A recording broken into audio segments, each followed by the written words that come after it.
to Hirsch, and this is EdCast, a program created and produced by educators for everyone interested in education.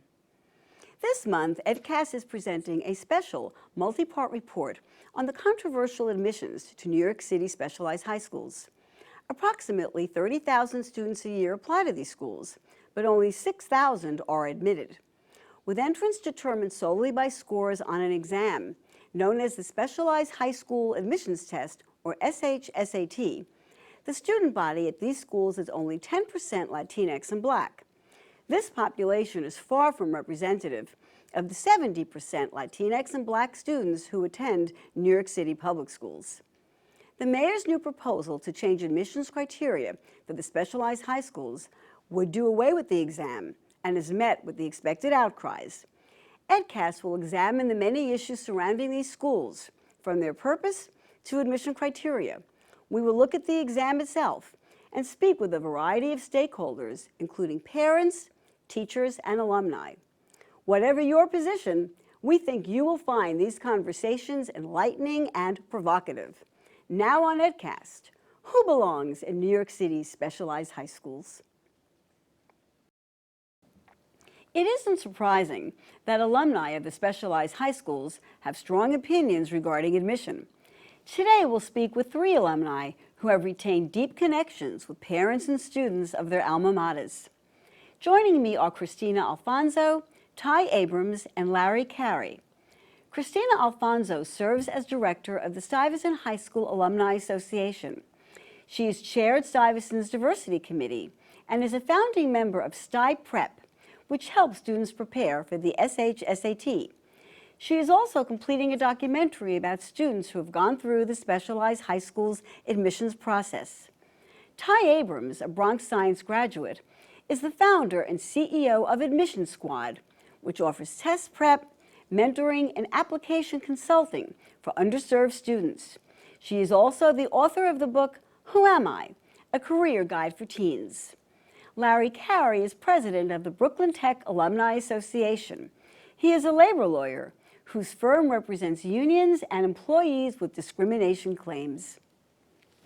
Thank you all for joining me today on EdCast. I know you've been greatly involved in this process of admissions into the high schools. I want to start by raising one of the points that always comes up, and that is, do we even need specialized high schools? I want to ask each of you what you think. Ty, I'll start with you. Do we need specialized high schools? We absolutely need specialized high schools because they have a long history of exceptional top performance of preparing students for the STEM pipeline. When we look at the direction of the 21st century, where we have a lot of globalized economies and we have this influx of technology, we need students with a strong math and science background. And when we look at specialized high schools, that's one of the strong suits that it adds to the economy. Okay, and Christine, what would you say? I would agree with everything. I would agree with everything that Ty just said, and also I think the purpose of the specialized high schools is to give advanced learners a chance to be challenged and to be able to receive higher level coursework and a higher level education that will allow them to compete in an advanced and technologically changing society. And Larry, what would you say? I give 2 reasons for why these schools are necessary for New York City. The first is that they are predominantly schools for the children of working class, immigrant, low-wage families. These schools offer the opportunity to get the finest education one could give, and they offer that opportunity in very large numbers to children who would not otherwise be able to take advantage and have that experience. The second thing is that these schools are transmission belts. They transform these children and prepare them for huge careers and for really giving back to society. Between the 3 of our schools, we have 14 Nobel laureates. In my school, which is Brooklyn Tech, I mean, the list goes on from putting men on the moon to inventing the digital camera to a million and one other things. So these schools help these kids, and they also help our society. Now, of course, the impetus for this conversation about admissions into these schools is the fact that there's a lack of diversity in these schools. There are perhaps at most 10% Black and Latinx students spread out across these schools. And of course, the mayor has made that a focal point of why he wants to change things. Why do you think there are so few Black and Latinx students at these schools?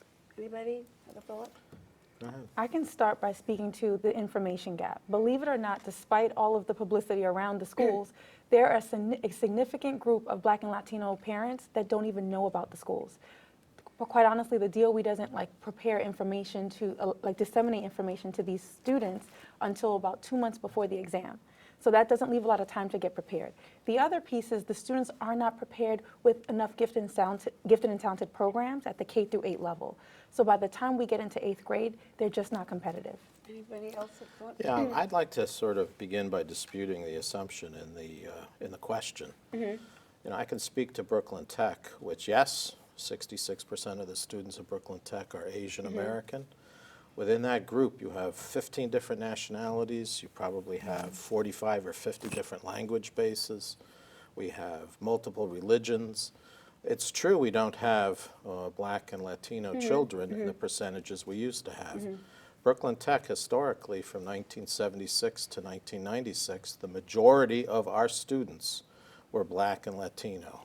And that changed because the educational system in this city for those communities deteriorated. I want to go to that for a minute because it is true that at one time these schools were more diversified, certainly. And you're saying one reason is the lack of educational opportunities. Let's just go with that for a minute. Does anyone want to expand on that, or do you agree with that, Christina? Yeah, I mean, I would definitely say that the educational opportunities, particularly for Black and Latinx children, are much different today than they were 20 and 30 years ago. And it's because, you know, a few decades ago, there weren't gifted and talented schools per se, but in every middle school, pretty much there was an accelerated class, or what they called SP, or special progress classes, where students within their own neighborhood schools would be able to receive accelerated coursework and would be prepared far beyond their grade level academically.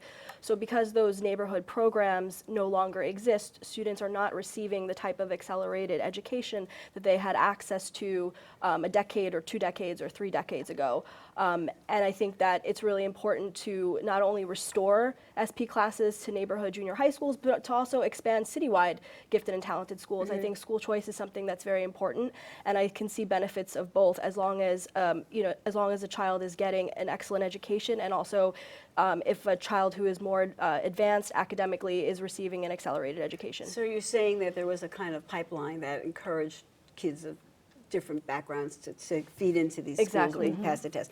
Last interview, I spoke with a teacher from the high school from American Studies, and I asked him.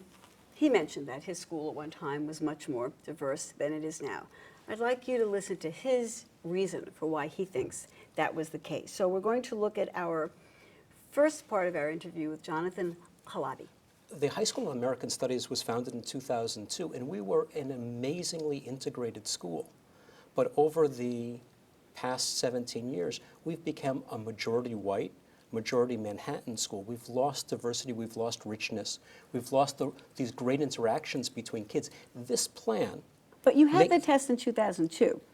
But we had a very different student body. The effect of the amazing upsurge in test prep, and now we have a school that doesn't have it's not a clash, but the interaction of cultures, of experience, of background.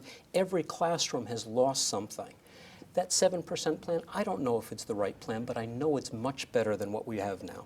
We can't have a monolithic specialized high school. Now, what Mr. Halabi is claiming, or saying, is what he sees as the reason for the lack of diversity in the school that he's at is test prep. He's saying the amazing upsurge in test prep is what has been causing this imbalance. And you know you've heard that before. What's your reaction to that? You've all given your reasons, but his is test prep. What do you think? I don't think an individual gets test prep at the expense of others. I think that's a decision made by that child and the family. But there's no doubt that test prep makes a difference. I mean, one would be denying reality if you suggested otherwise.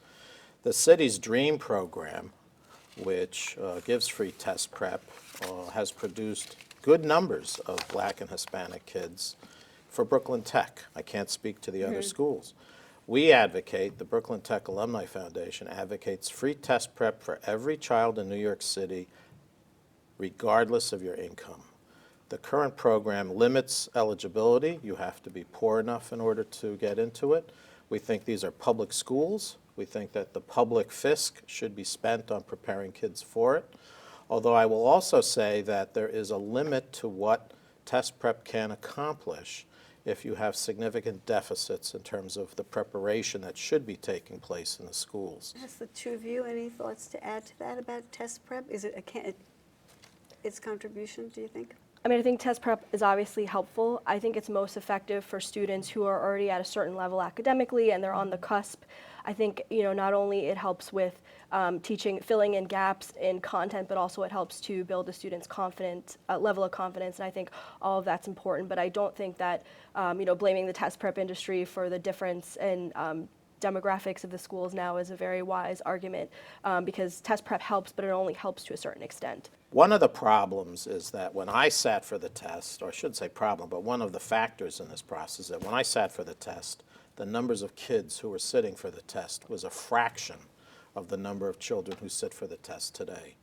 When I sat for the test, I don't have exact numbers because back then, in fact, it was a separate test for tech versus the other two schools. But I wouldn't be surprised if, the auditorium, which holds 3,000, may have been the universe of kids who sat for Brooklyn Tech. Now you have 28,000 rather, 28,000 kids sitting for the test. And that reflects the fact that the rest of the New York City school system is not doing its job. Yep. When 28,000 children sit for this test, it's an indictment of how poorly the choices are for these kids.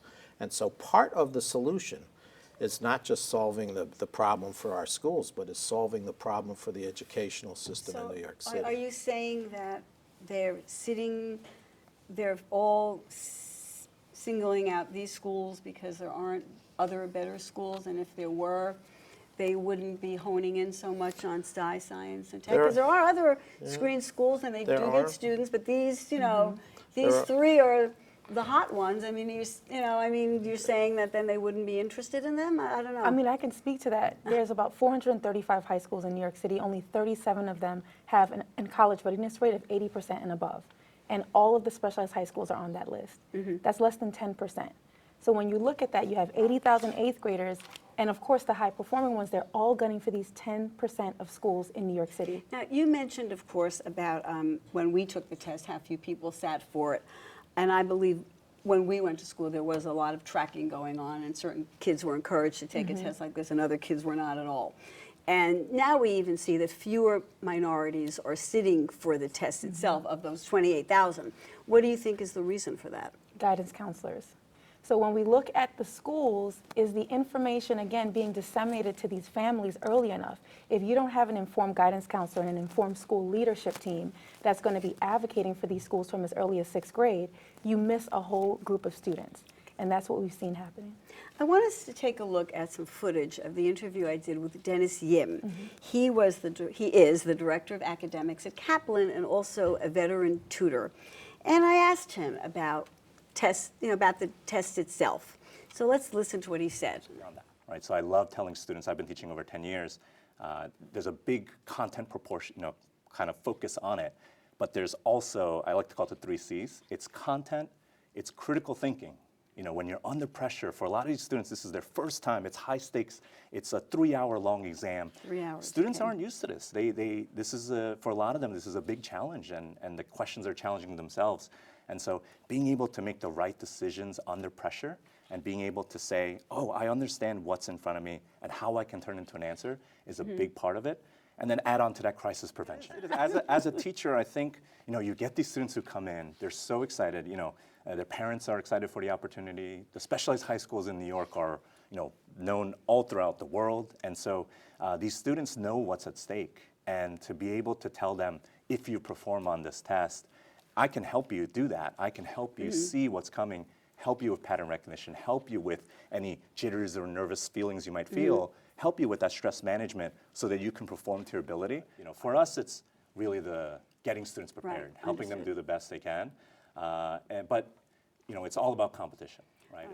When I listened to Dennis Yim last week, suddenly I began to think to myself, and I said it to him, wow, this test is a lot of pressure, and you're helping kids make decisions. under pressure. I don't think many of us make good decisions under a lot of pressure. And it made me question how valid the test is. Is this a test that really measures what kids know? Or is this a test that measures how well you perform under pressure? And how test prep can help you calm your jitters, I think he said, and focus. So what's your feeling? I mean, I know that advocates for the test speak a lot about how it is a predictor of success, but is it also a measure of coping with stress? I mean, I think, of course, to an extent, it is a measure of how well students cope with stress. But there have been studies conducted on the efficacy of the SHSAT in predicting a student's performance once the student gets to the high school. And the meta study was one of them that showed that it was a very good indicator of, the SHSAT was a good predictor of how students will perform once they are in specialized high school. Let's talk a little bit about some of the prep that each of your schools is doing, because you're each involved with programs, all right? Let me start with you, Larry. I know Brooklyn Tech has a prep program. Want to tell us a little bit about what they're doing? We have for 5 years now, we've had a pilot program where we go out to unrepresented middle schools in Brooklyn that used to send us a lot of students 20 years ago and don't anymore. The buildings are standing, but what's going on in those buildings is not the same. And we identify kids of promise. We have to talk to teachers, we have to talk to guidance counselors, we have to talk to parents. It's a significant effort. And then we provide a 2-year program without cost where we introduce them to STEM subjects, science, technology, engineering, and math, get them excited about it, get some content into them. And then we also give them free test prep, because I think it's unfair if we get them excited about coming to the school and we don't help them get in. What kind of results have you had? We've had excellent results over the course of 5 years. It varies from year to year. For the students who come to Brooklyn Tech through the program, a majority are either Black, Latino, or female, because that's a category that we another also believe underrepresented category. needs some work. Yep. We consider it a programmatic failure if we get one of our kids into Stuyvesant, which is what happens occasionally. Well, let me go over to Stuyvesant then and just see. I read about Sty Prep. Christina, you want to tell us a little bit about that? Sure. So Sty Prep started as a small cohort in the summer of 2016, and now we've grown. So last summer we had 75 students in the program, and for this summer we're hoping to have similar number, perhaps even more, depending on fundraising and things like that. Last year we had, out of 75 students, 5 students admitted to a specialized high school. We have 1 student who's attending Stuyvesant now, and some of the other students are either at Brooklyn Tech or the high school for math, science, and engineering at City College. And I think I just wanted to speak a little bit too about the rank order system. So there's more choice now too, even in terms of the specialized high schools. There's 8 specialized high schools that use the exam, and so even if a student has a score high enough to go to Stuyvesant, some student may choose to rank a different school, and that could be based on either personal preference or even geographic. Many of the students in our program came from Brooklyn and didn't consider Bronx Science, because of the distance, even though I know Ty grew up in Brooklyn and made the trek to Bronx Science. So sometimes it just comes down to a matter of choice in the ranking. Ty, you have your own company that you founded. Tell us a little bit about that. And Sure. What you're So doing. we were founded Called about Admission Squad? Admission Squad. We were founded about 3 years ago, and we basically provide academic enrichment first in the form of just teaching the content. And once we feel that the child is ready, then we move into the test prep phase. So students will stay with us from as early as 6th grade straight through to the test in 8th grade. We also provide parent workshops, so parents are armed with the information to navigate the high school admissions process. And finally, we have mentorship events where we'll pull students from Stuyvesant, Bronx Science, and Brooklyn Tech to come in and actually speak to our students. So it's a very holistic approach. We provide study skills support, allowing them to understand how to make different choices once they're in high school. So I just believe in the process of getting ready for a specialized high school because it transforms the student.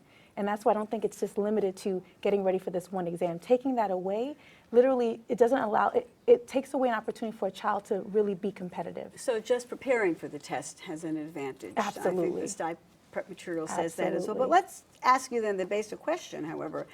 Do you believe that the test should be the sole criterion for admission to the specialized high schools, which it is right now? I do. You do, okay. Why? Because it is a mechanism for allocating admission to these schools. We have 28,000 kids who apply.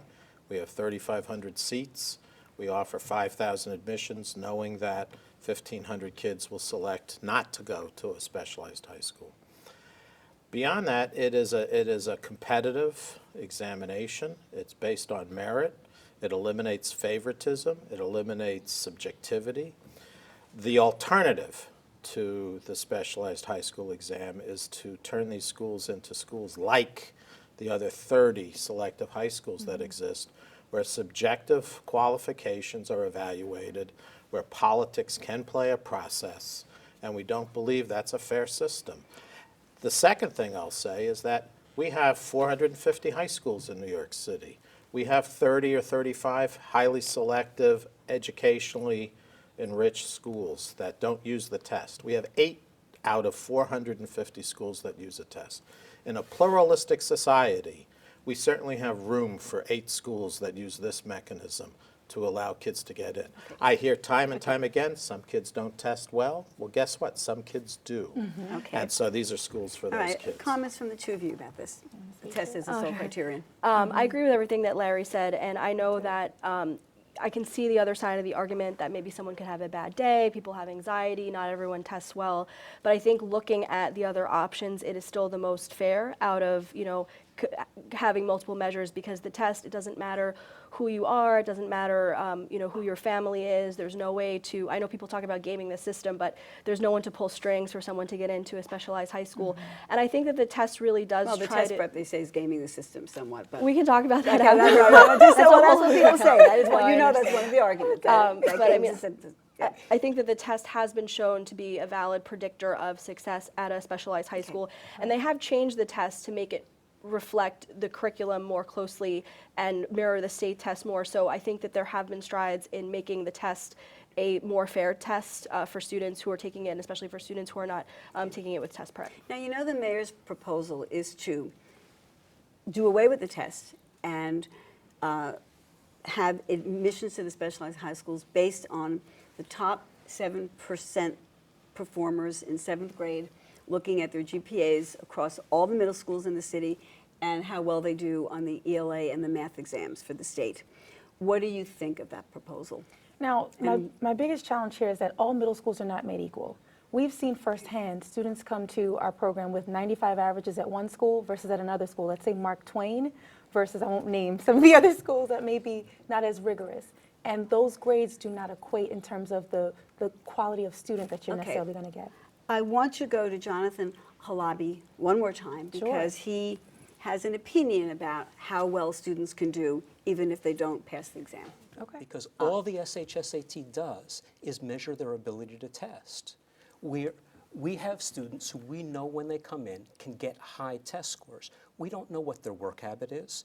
We don't know how creative they are. We don't know how hard they work. We don't know any of the.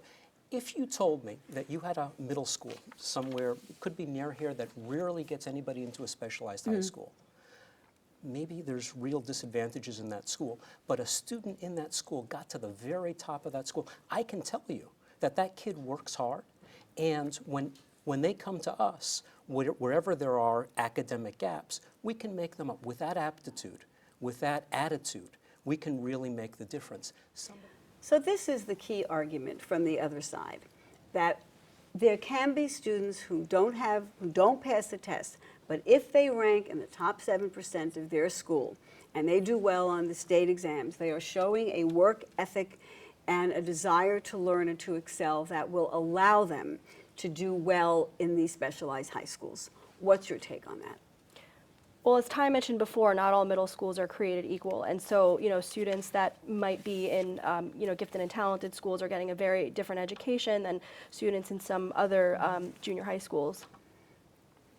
The reality is, one thing that's not talked about is there is a population of students in the school that do struggle, and a lot of times it's because, let's say, some of those GPAs or necessarily like how they perform in the SHSAT wasn't enough of a determinant of how they would perform. So that goes back to that K-8 education not being strong enough to prepare them for the schools. We're running out of time, so I really have to ask you then the key question. If we don't like the mayor's proposals and we want to increase diversity in these schools, what do you recommend? We've issued an entire plan recommending to the city an approach to resolving the problem. We believe gifted and talented has to exist in every district. We think it has to be, the requirements for getting in have to be based on on the district's analysis, not a centralized analysis. We talk about having academies of excellence from 4th grade through 6th grade. We talk about having a PSHAT in the 6th grade so that you have a diagnostic. Exactly. We talk about, free DREAM program. And we talk about what has to happen in terms of making these schools what they need to be. Anything quickly to add that you want to add to that? I believe in the Discovery program. I think it's really That's the important. city's program Yes, for the kids who score missed the right below the cutoff. cutoff. And I believe more access to free test prep is very important. But part of the reason we have this problem is because there simply just aren't enough good high schools. So I think one thing that the mayor should look into is looking at these schools that don't have enough seats filled, closing them out or opening up a school within a school. Let's create more specialized high schools that either use the exam or use another set of criteria, because there's just a lack of options in New York City. Ty, one quick thing to add? Yep, so 2 quick things. It would be reforming like guidance counselor education. So from as early as 6th grade, they're funneling that information, and then really fixing 3rd through 5th grade math education, because we know that the math education makes a huge difference. Thank you so much for joining me today in this really important conversation about admissions to specialized high schools. Ty Abrams, Christina Alfonso, Larry Carey. Thank you. Thank you. Don't go away. We'll be back with a special wrap-up on our series on getting into the specialized high schools.